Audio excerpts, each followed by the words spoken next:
ಒಂದು ಕಂದಲ್ಲಿ ಎಷ್ಟು ಏಲಕ್ಕಿ ಬಿಡುತ್ತೆ, ಎಷ್ಟು ಗ್ರಾಮ್ ಒಣಗಿಸಿದ್ರೆ? ಒಂದು ಗಿಡದಲ್ಲಿ 1 ಕಿಲೋ 2 kg ವರೆಗೂ ಬೆಳಿಬೋದು. ಒಂದೊಂದು ಗಿಡದಲ್ಲಿ ಕೆಲವು ಗಿಡಗಳು 2 kg ವರೆಗೂ ಬಿಡುತ್ತವೆ. ಸುಮ್ಮನೆ ಜನ ಅಪ್ರಚಾರ ಮಾಡ್ತಾರೆ, ಬೆಳೆದಿಲ್ವ ನೋಡಿರಕ್ಕಲ್ಲ, ಸುಮ್ಮನೆ ಇದು ಬೆಳೆಯಕ್ಕಾಗಲ್ಲ ಗಿಳಿಯಕ್ಕಾಗಲ್ಲ ಆದ್ರೆ ಸರ್ 2 kg ವರೆಗೂ ಕಾಯಿ ಬೆಳೀತಿದ್ದಾರೆ ಸರ್. ಈಗ ನಾವೇ ನಮ್ಮ ಇದರಲ್ಲಿ 700 ಗಿಡ ಹಾಕಿದ್ವಲ್ಲ, ಒಂದು ಗಿಡದಲ್ಲಿ 2.5 kg ವರೆಗೂ ಬೆಲೆ ಕುಯ್ದಿದ್ವಿ. ನಾರ್ಮಲ್ ಆಗಿ ಎಷ್ಟು ಕಂದು ಹೊಡೆಯುತ್ತೆ ಅದು 2 ವರ್ಷಕ್ಕೆ ಫಸಲು ಕೊಡೋ ಟೈಮಲ್ಲಿ? ಸರ್ ಇದು ಮುಂದೆ ನಮಗೆ 50-60 ಕಂದು ಬರುತ್ತೆ. ಮುಂದೆ 60 ಕಂದು. 60 ಕಂದು. ಈಗ ಎಷ್ಟು ಕೆಜಿ ಸಗಣಿ ಗೊಬ್ಬರ ಹಾಕಿದ್ರಿ, ಎಷ್ಟು ಕೆಜಿ ಬೇವಿನ ಹಿಂಡಿ ಹಾಕಿದ್ರಿ ಒಂದೊಂದು ಗಿಡಕ್ಕೆ ಮದರ್ಕಂದಿಗೆ?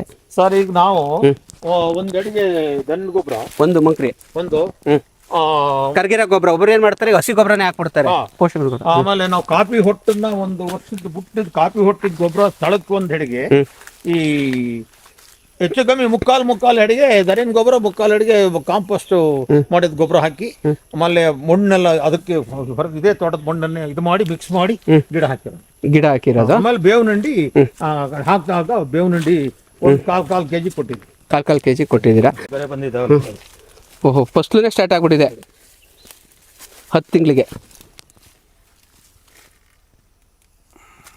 9 ತಿಂಗಳಾಯ್ತು.